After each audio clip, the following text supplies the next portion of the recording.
Hello and welcome to Laughing Through the Pain, Navigating Wellness with me, Andrew Esam, my co-host, Richard L. Blake, and today we have Georgia Ems. Now, Georgia is an employee engagement and wellbeing consultant, partnering with organisations and leadership teams to cultivate mentally healthy and engaged workforces. Georgia is currently pursuing an executive coaching qualification from Henley Business School, a place very close to our hearts, because of course that's where Richard and I met. Georgia, welcome to the show. How are you? Thank you, and thanks both for having me. Yeah, I'm doing pretty well, thanks. Good. Richard, how are you? As well, I'm good. Here to talk about wellness in the workplace, and I'm well, so there we go. Very good. Good. Excellent. Georgia, straight into it, I think. Could you tell us a little bit about what you are studying and why you are studying it? Yeah, sure. So I started a certificate in executive coaching with Henley Business School back in December. So we're 3 months in. So it's a 9-month course. It's part-time. It's a mix of in-person and online studying, but it's effectively to expand my coaching capabilities in the corporate space. So working very specifically with execs. Okay. And why was it important to you to study? Because I think one of the themes that we've had around coaching, and I think Rich has got some views on it, is around regulation in coaching. And obviously you find it important to get those qualifications. Can you talk a bit more about that? Yeah, it's an interesting one, isn't it? Because obviously, as you say, coaching is not regulated. And I think anyone can call himself a coach. And it's a challenge for me because I think there are these blurred lines between what a coach might offer and what a consultant might offer, and of course what a mental health professional might offer. And for me, particularly working in the corporate space, I guess it comes down to the case of just integrity, really. And I think it's so important. We are, as a coach, you're impacting an individual in some way by offering them their space to help reach their full potential, but that also has a massive ripple effect out into the organisation as well. And so, yeah, for me, it wasn't really even a option. I think I knew right from the outset that I wanted to get the qualifications and the support. And I think what I'm realising through it as well is that it's not just 9 months, you're done, off you go, you're accredited. There's so much more that you need to be doing continually throughout your career as a coach to keep up in terms of your learning and your capabilities. And I think that for me was absolutely key, particularly given how much change organisations go through, but also how the practice or coaching is shifting in general. Yeah, I think that is that business. Oh, someone's got notifications on. Naughty. Might be me, actually. I think it's you. Not me.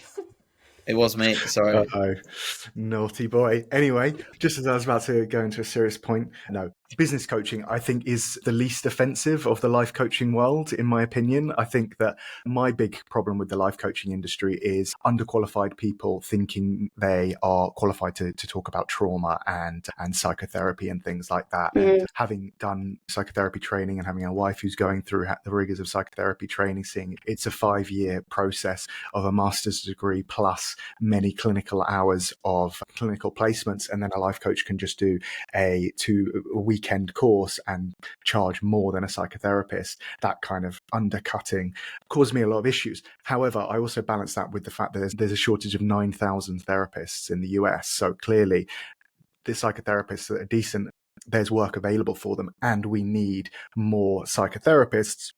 And to relieve the burden on psychotherapists, I think that's where life coaching comes in. And we don't need psychotherapists going in and coaching CEOs and dealing with corporate wellness. That is exactly the right place for business coaches, in my opinion. Yeah, can you tell us a bit more about why you wanted to work with businesses?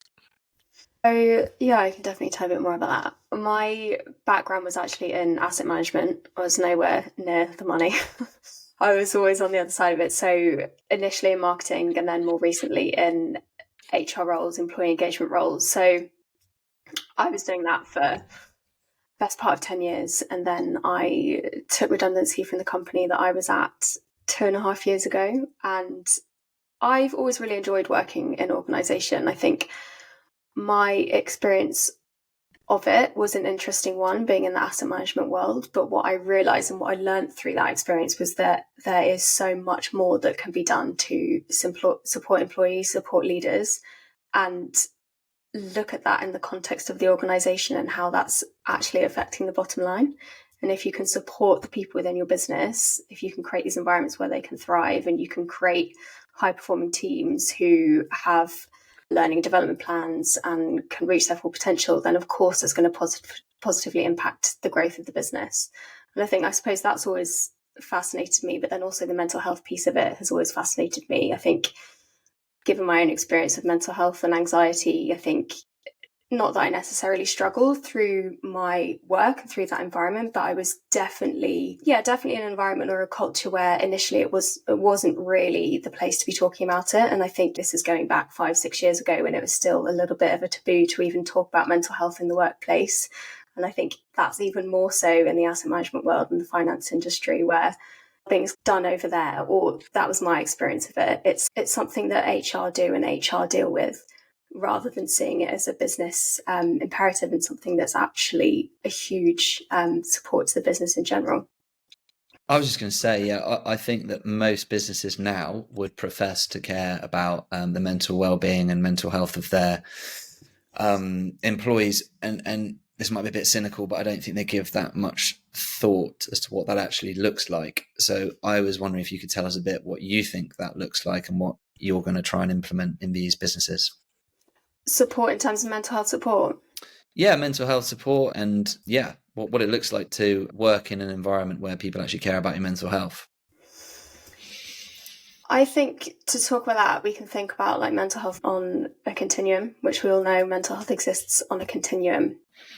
And this is maybe making a bit of a blanket statement here, but perhaps pre-pandemic, a lot of businesses were approaching mental health by looking at more reactive initiatives. So things like they'll have an EAP service in place, which is an employee assistance program. Yeah, I was like, who knows what that is? No. But this is it's interesting though, right? Because Andy, I know you have experience working in corporate, and I'm sure the businesses that you are in will have an EAP, but no one who works in these businesses, or very few people that work in these businesses, actually use them. An EAP is an employee assistance program, and it's effectively support that you can access for your mental health and your well-being, and it's likely in the form of an email or a number, and that will connect you to mental health professionals. But it's quite... My first experience of going through therapy, actually, I reached via an EAP, and it feels very cold and it feels very clinical in a way. It doesn't feel very warm and supportive, because you effectively ring a number and you go through a tick box approach of answering questions for someone on the other end of the line. Now, I don't disagree that's not important, because I think it's massively important to have the support there that people might need in time of crisis.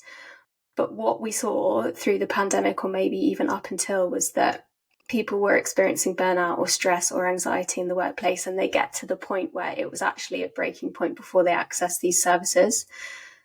And then even then they weren't accessing them. I think there's a shocking, it's a very small statistic of something like 3% of people access the support through EAPs.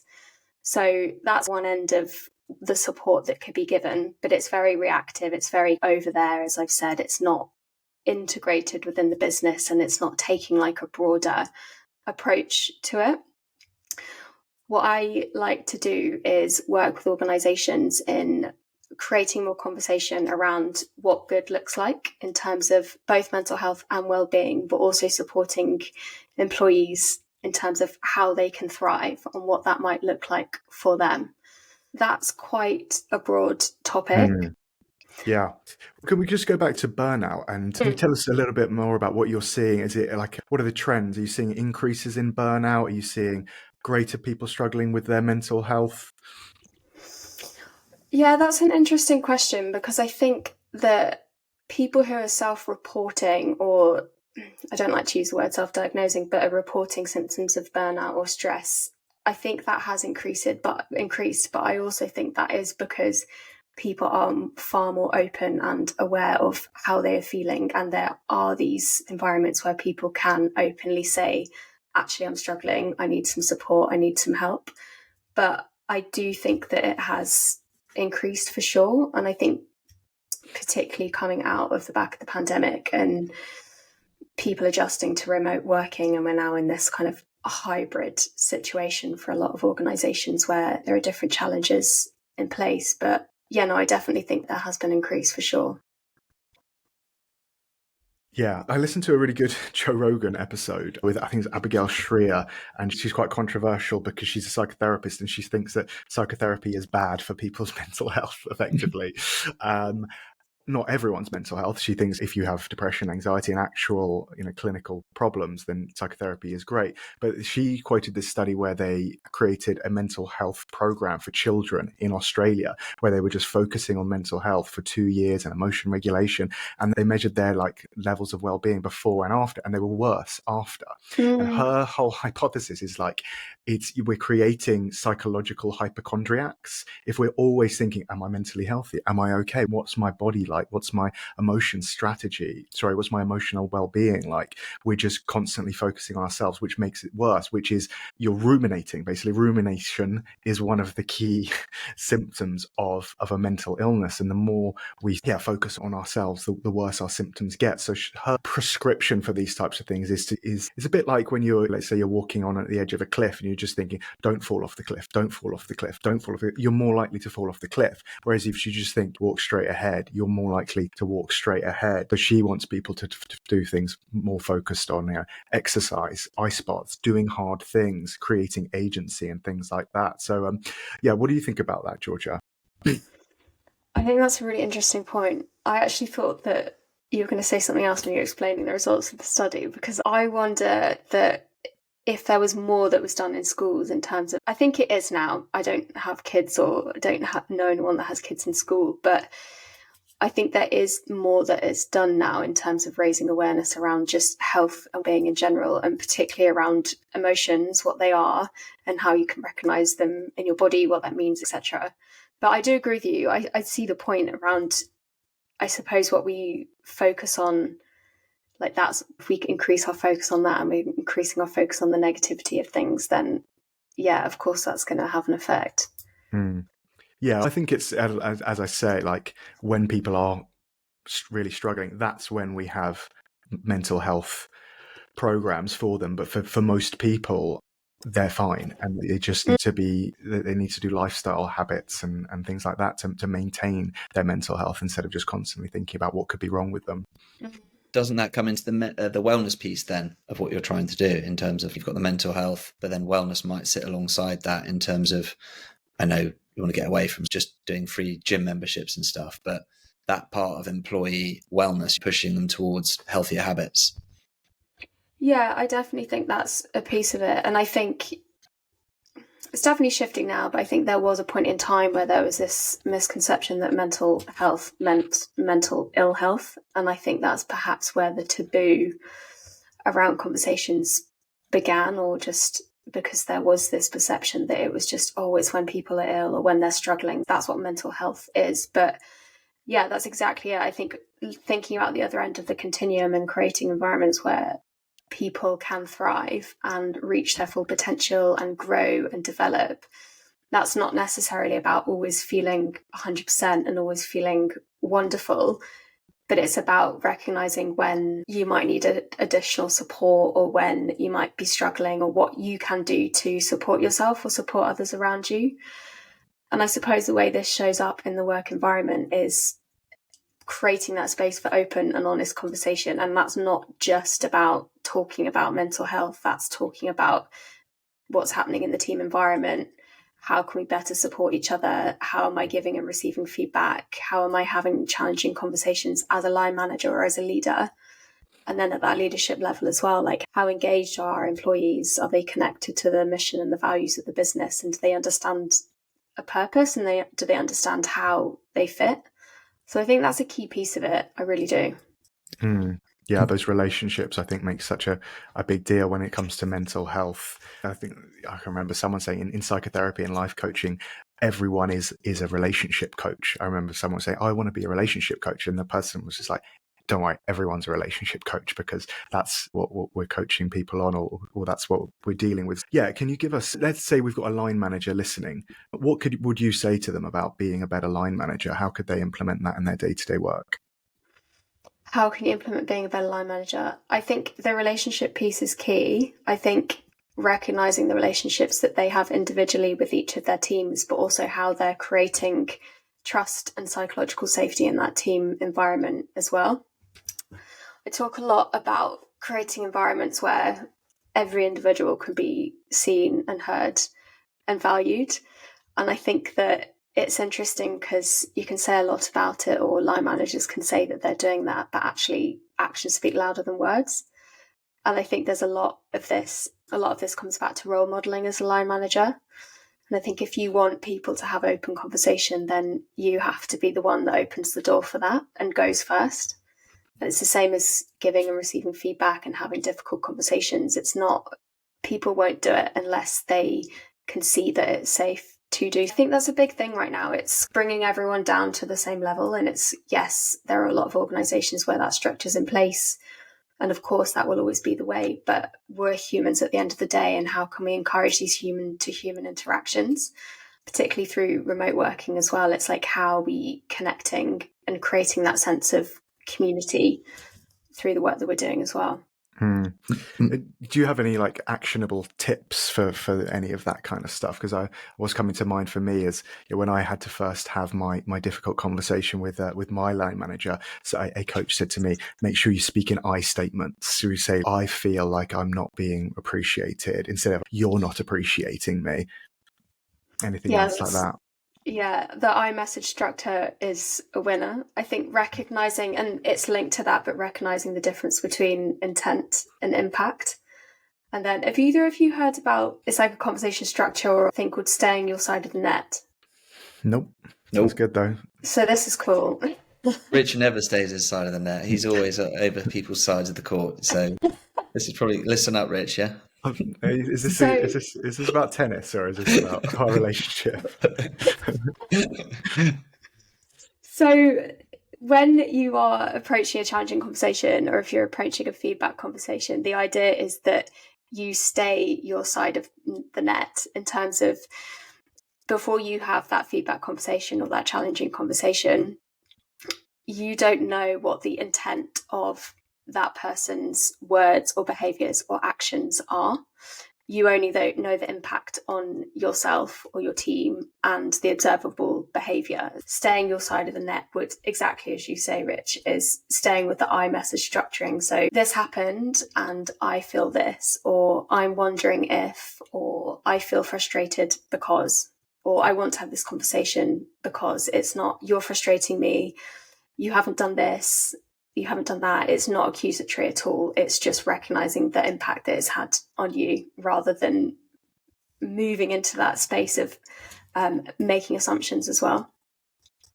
So that's quite handy. Yeah, making assumptions and accusing. I think those are two key ways of getting things wrong. Anything else people do when they get wrong? Andy, are you thinking about things I've done wrong that, you can give examples of?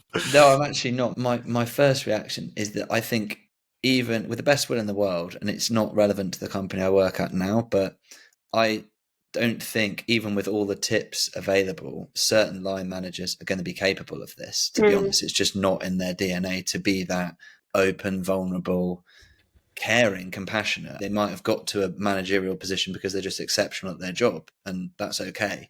So I'm just thinking out loud, really, but I think that's probably where a third party is very helpful, because I know that if I ever struggled at work, whatever work I was in, I don't think I'd mention it at work. And that's just in every environment I've been in. It just doesn't feel like the right place. It's never felt like that. So I wonder if the third party piece is actually the most important thing here. The third party piece being what the external consultancy, someone like Georgia coming in and actually having that one step removed from the company to actually come in and facilitate some of this, or a central function within an organization and make it more of a thrust within, say, HR. Because I just think there are a lot of line managers out there who are just beyond their capabilities, and that's fair enough. Yeah, I think what you're referring to there is the Peter principle, where people get promoted to their level of incompetence. So let's say they're a really good salesperson, they get promoted up to manager, and they're no longer doing what they're good at, sales. They're managing people, and they just don't get promoted above that level. But yeah, certainly I had a lot of mental health issues when I was working in the corporate industry, and most people there, 99 out of 100, like really good people and caring. But I did have one problem with one line manager, and I went to speak to HR about them, and I said, can you get involved? And they were like, no. No, they didn't say no. They said, we think it would be better if you had this conversation directly with them. And then they gave me like a bit of like support and backing. And I did go and have that conversation, and the person was receptive to what I was saying. And I think the relationship improved drastically. I think I was just lucky I had very good people around me. But yeah, for when that doesn't happen, Georgia, what prescription would you have? Can I go back to the point quickly, just that you made around managers being promoted because to line management roles without the support and without the support, because that is something that happens all the time. And I think a lot of this work is fairly new for some organizations. I think in the past it's just been, if you're promoted to a line management role, I really hope that there is some kind of training, and that absolutely should be in place. But what I see a lot of the time is that it's more of a tick boxy approach, where it's okay, this person has been promoted to a line management responsibility role. Tick, tick, tick. Here's the training that they need to undertake. But what I don't see is like this continuous training and this continuous support moving forward. This is also to come back to the coaching. I do hope will be supportive for organizations is with this individual support through coaching and through exec coaching, because with a lot of this, it's so specific and it's so nuanced. And we are, at the end of the day, talking about relationships. And each line manager comes to that with their own past experience of being managed or managing. And they'll have their own perceptions of how it should and shouldn't be done, which is absolutely fine. But it's about creating that conversation and making sure that they feel supported along the way. And it's interesting because I think HR are there to support the business a lot of the time. They're not necessarily always there to support the employee. Perhaps that's the completely wrong thing to say, but it's true that some of the time from like a legal perspective to support the business. So a lot of the time as well, employees don't always go to their HR teams. They'll go to their line manager if they need that support. But if you don't have either, then you're just at this point of struggling and you can't speak up. And what that creates is disengagement. Employees will stay there, they'll come to work, they might do the bare minimum, but they won't feel like they want to be there, and they'll probably leave. And this is where it's like, you can see the link between, okay, this is actually huge if you can support managers and you can support them in these conversations, and just from a broader perspective, how you can have conversations with people. I just think it's such a huge thing. Yeah, I think you can feel really isolated in that position. So when I had that trouble with the line manager, I was able to speak to other colleagues around my level, and I was able to get that support. But I imagine now, working from home, you're going to feel so isolated if you don't have that day-to-day support. Working from home, is that causing any new problems for people? I think it's causing disconnection in terms of, we call them water cooler moments. There's moments in the office where you're like, oh, let's go grab a coffee, or you're bumping someone in the corridor, or it's let's go out and grab lunch. And it's often in those moments where, and I know this from past experience, that you'd have the opportunity to have a little bit of a vent or a little bit of like a chat, maybe a little cool off, and it's just a nice supportive conversation between employees. That's hard to recreate for sure in the remote environment. Andy, you must find that, I'm sure.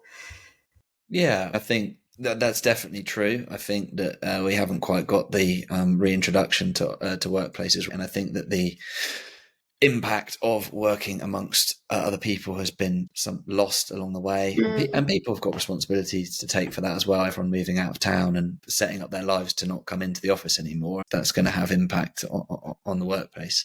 I wanted to touch on, I don't even know what month it is, but I think it's June that's Mental Health Awareness Month. And it seems like every company plasters how much they care about it. And can we talk a bit about, do you perceive any kind of mental health washing in this regard? Because I think, in my experience, ESG is a very kind of, greenwashing is quite a common theme. And I wonder if there's some mental health washing as well, because every company wants to profess to be right at the forefront of this issue. What was ESG again?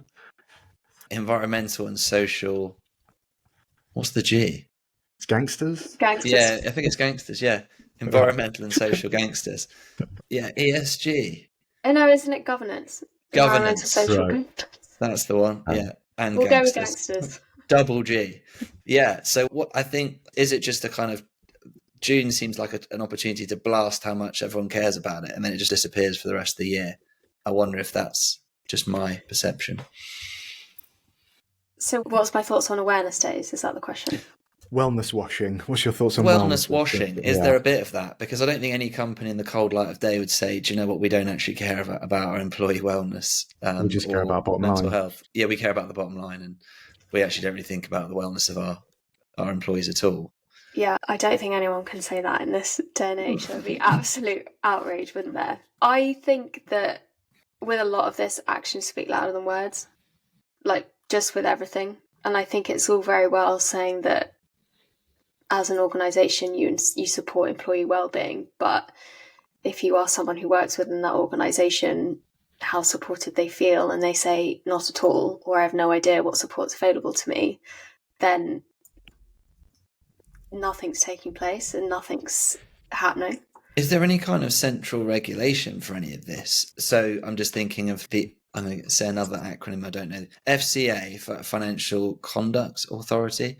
They're in charge of making sure everyone is regulated when they dealing with finances. Is there any kind of wider regulation looking at employee wellness or how employees are treated? Can't be. I don't know. The life coaching industry is so unregulated. There's psychotherapy regulations like UKCP and the marriage and family therapy in the US, but sure, am I right, Georgia? There's nothing like that.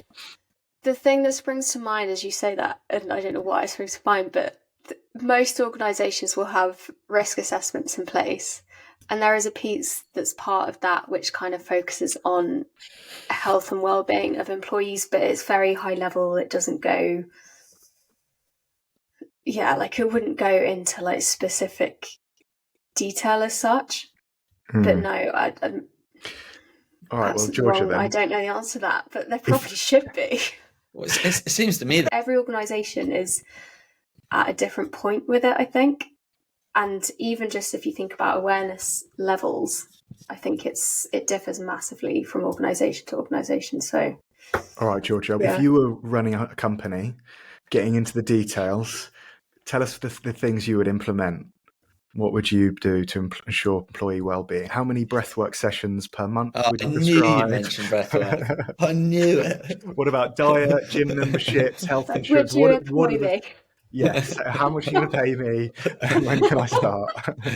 So I think all of that stuff is wonderful. I think it's absolutely fantastic. And I think if an organisation has budget for that, it's great. But I see that stuff as like the decoration on a tree, on a Christmas tree, let's say. Thank you. But it's great, and it's like, star, Richard. Yeah, you could be right at the top. The fairy at the top, the angel. You're the angel, yeah. Given that, if we look at wellbeing in its broadest context, I think the biggest things that you can implement as a business is communication channels and feedback loops, and something that allows you to listen to your employees, listen to their ideas, listen to their input, listen to their feedback, but then also in doing so, like listening and understanding how they feel. So whether that's through, I'm going to say, an example.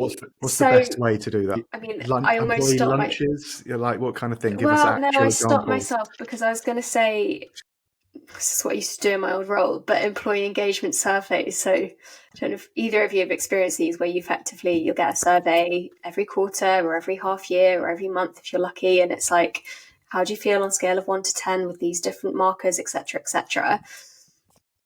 I think that's good, but I think if you can create an environment where people can actually have access to, okay, it might not be the CEO of the organization, but someone who's on the leadership team who actually can implement change and is there to listen, then that's even better. Yeah, whether it is just small groups as well. So whether it is just like these listening lunches or whatever they might be, but that's not going to happen if it's CEO up on stage speaking to a room of 1,000 people asking for their advice. Some people put their hand up. I'm personally not one of those people that would put my hand up in that environment because there's risk, or you might fear what you'd say. Do you know what psychological safety is? No. What is psychological safety, Georgia? Psychological safety it's a big focus in the world of work at the moment, but it's effectively it's feeling safe in a team environment or a group environment to speak up, to share, to question and to challenge without fear of being embarrassed, or without fear of saying the wrong thing, or without fear of, for some people, losing their job effectively. So it's creating that environment where you are safe to say what you need to say and feel supported by your teams and your employees in doing so. There's a few studies that have taken place, but one, I can't remember the year, please forgive me, but it was taking place with Google called, sorry? We will cite it afterwards. Just tell us what happens and we will cite it. So it's Google's Project Aristotle, and they found effectively that one of the largest indicators or factors affecting high performance teams was this psychological safety. Okay. And what were the teams that had, how were they creating the psychological safety? Were they doing lunches every day? Were they going to football matches like what we used to do in real estate? How do these teams actually create these things? Did we? I don't know whether it's through football matches or through lunches. But it's a fair point though, because that creates connection among employees outside of the working environment. I think that's the problem. Is some of this is hard to imagine. It's so hard to imagine asking any question you like in any environment in a corporate world that it's very difficult to look like to imagine what that would look like. I think that's the problem I've got. And people know it will compromise their career progression if they ask a challenging question and put someone senior on the spot. It will. So, yeah. I agree with you, but I think this comes down to it's effectively the culture that is created within an organization, and culture is created by every individual within an organization. But I think leaders really do lead the charge, and I think this is where it comes back to this idea of role modeling. And as a line manager or a leader, speaking up, asking questions, asking their teams for input, asking teams for feedback on their performance as a leader or a manager, because all that does is break down the barriers for everyone else within the organisation or within their team to do the same thing as well. But I think with all of this, it's challenging because it doesn't happen overnight, and it's almost there needs to be a concerted effort. Because I think did you just take a big breath out? Yeah, Andy was just like, effort, just on effort. He was like, I don't want effort. Or was that just an accident? I'm not in the firing line here. Because I think sometimes, I don't know if either of you have experienced this, but you'll see your experience within an organisation where there's like these little microcultures within teams. And it might be that feels safe and there's psychological safety and there's trust within that team, but that's not the case that's replicated throughout the business. But again, it comes back to the idea of relationship and what are the relationship dynamics and the team dynamics within that group. I think that was a really good point. I don't think I ever had a line manager say to me, how am I doing? It was always them telling me how I was doing. At no point they said, how am I managing you? I was thinking exactly the same.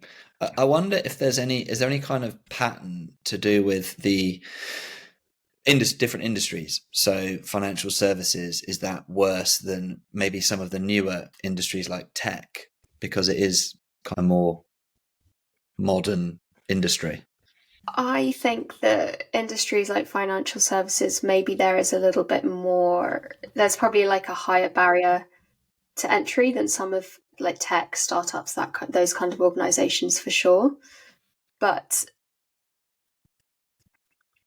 I think that in terms of finance and asset management, maybe it's just because they're organisations that have been there, like they're long-standing organisations, and they'll have culture in place and things will be done a certain way, and it's much harder to do a 180 and switch things around quickly. It's like trying to move a big machine, where tech, there's a lot of startups or scale-ups where they're much younger, they're a little bit more nimble, they are able to change, perhaps. But I don't know, I probably can't answer correctly in terms of giving you a real answer around what I've seen. No, it's fair enough. It was more, I'm just thinking there must be some industries where, in the same way there are certain industries that are more male dominated and some that aren't, whether there's patterns emerging in terms of which are creating these environments of psychological safety. Do you get much pushback against this kind of stuff? Do you get sort of old school people who are just like, oh, this is just a load of rubbish. Can't we just go back to screaming at our employees and humiliating them in public? No, less so now. Oh. Although and I'm not going to name it, although I'm sure people can look up where I used to work, but when I moved from marketing, and I had such passion for health and being, and I was like, there's so much we can do, there's so much more that we can be doing to support our employees. I suggested quite a few things in terms of mental health support and just starting the conversation around mental health awareness, because there was literally nothing. And I got told by our chief HR officer that mental health isn't something that we discuss here. So I was like, oh, okay. This is going back years, I will say that, and that's like not the case in that organisation now. Yeah. I don't think you're old enough for it to be too long ago, Georgia. But then also coming back to psychological safety, I didn't then feel safe to say, oh, actually, I feel like I'm struggling right now. If that's the message that's coming from the top, that's closing the doors to any kind of conversation. Yeah. I remember I wrote a piece for my company in May 2020, so whatever that is, 2 months into the lockdown. And it wasn't a piece saying I was struggling in any way, but it was a piece sort of saying, this is what I do to make sure that I'm on top of my being and my mental health. And these are the things that kind of help my mood. And it was really sweet, but I just got so many messages being like, oh, that's really brave of you to put that out there. And that's just the kind of thing we need to read. And all these kind of people, it was almost like I was making a really shockingly vulnerable admission. And I didn't think that I was, but that kind of spoke volumes to me in terms of, oh, people really don't open up here at all. So yeah, it's just interesting. Do you think that changed how everyone else shared and opened up? I don't know. I found it. I loved the response, but then it made me think: why does no one else feel they can say things like that? Because, as I said, it wasn't particularly groundbreaking for me. It was just little tips, and most of it came from my friend who rode the Atlantic, and he was sharing his tips of how he stayed sane on a little boat for a month. So I just passed some of that on, and yeah, it was just very noticeable how people obviously don't feel that's the kind of environment to share that, even though people responded really well to it. So.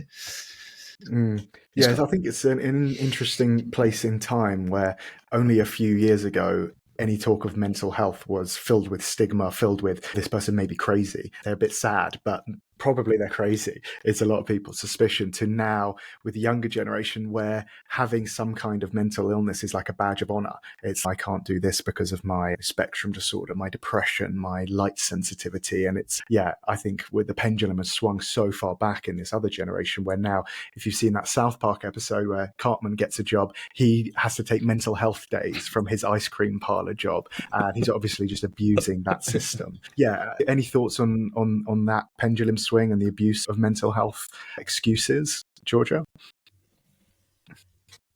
That feels like a big one. What do I think about that?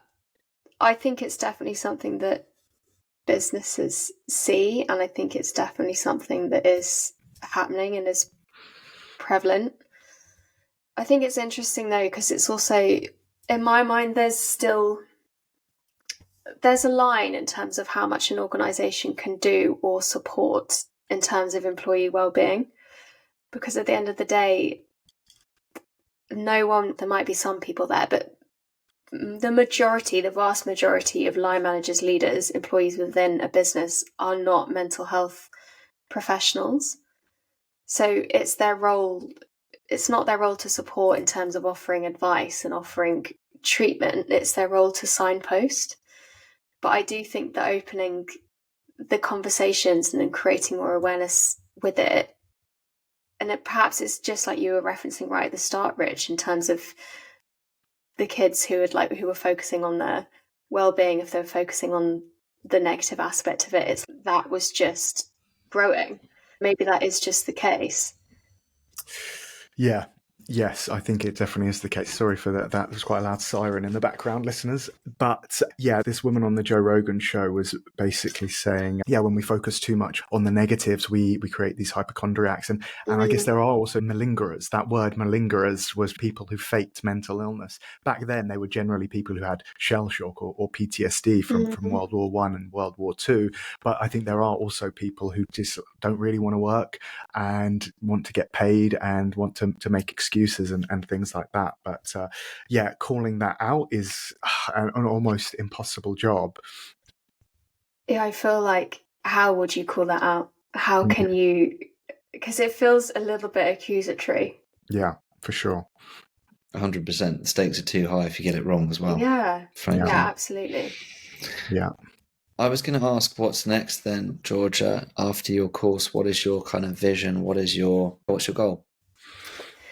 What's next? At the moment, the way that I'm supporting organisations is very much consulting and facilitating workshops and training. So I definitely want to embed my coaching within my offering and how I'm supporting individuals and organisations. I think executive coaching at the moment is very much seen as a support for senior leaders, CEOs, the exco. I really think there's a huge need for mid-level managers, and that's where I want to support.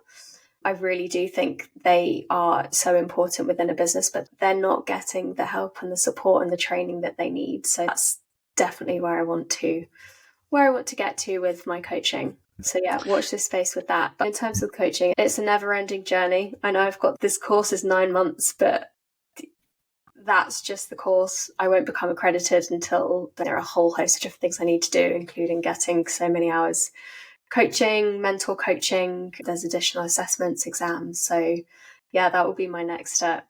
And I'm not going to rush that either. I think it's important to take my time with it and make sure that I'm experiencing what I need to experience and having the time to reflect and seeking the support externally from mentor coaches as well, so I can learn and I can show up in the best way possible as a coach and also learn about myself along the way. I think that's been a really lovely, I won't say unexpected, because I knew that this journey, and I'm only 3 months in, would be transformational for me personally too, and it would be an opportunity for me to learn and to grow. But I had not expected just how much I would learn and grow. So yeah, that's been really wonderful.